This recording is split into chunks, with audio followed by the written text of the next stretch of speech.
બનાસકાંઠાના વાવ તાલુકામાં ગઈકાલે રાત્રે કેનાલમાંથી એક મહિલાનો મૃતદેહ મળી આવતા સમગ્ર પંથકમાં ચકચાર મચી ગઈ છે. વાવડી ગામ નજીકથી પસાર થતી માલસણ માયનોર કેનાલમાં એક અજાણી મહિલાની લાશ તરતી હોવાની જાણ થતાં સ્થાનિક લોકોના ટોળે ટોળા ઉમટી પડ્યા હતા. ઘટનાની જાણ થતાં જ થરાદ નગરપાલિકાની ફાયર બ્રિગેડની ટીમ તાત્કાલિક ઘટના સ્થળે દોડી ગઈ હતી અને તપાસ હાથ ધરી હતી. કડકડતી ઠંડી અને અંધારા વચ્ચે થરાદ ફાયર વિભાગની ટીમે કેનાલમાં ઉતરી ભારે જહેમત બાદ આદેડ મહિલાના મૃતદેહને બહાર કાઢ્યો હતો.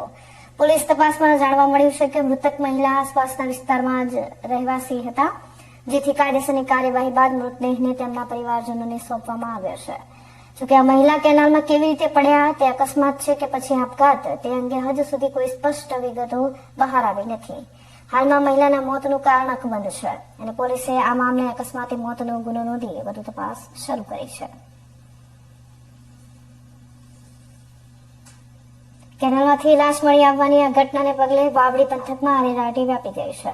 હાલમાં તો પોલીસે મૃતદેહને પીએમ અર્થે ખસેડવાની તજવીજ હાથ ધરી છે અને પીએમ રિપોર્ટ આવ્યા બાદ જ મોતનું સાચું કારણ જાણી શકાશે. એક તરફ ઠંડીનો પ્રકોપ અને બીજી તરફ આ દુઃખદ ઘટનાને પગલે મૃતકના પરિવારમાં આક્રંદ જોવા મળી રહ્યો છે.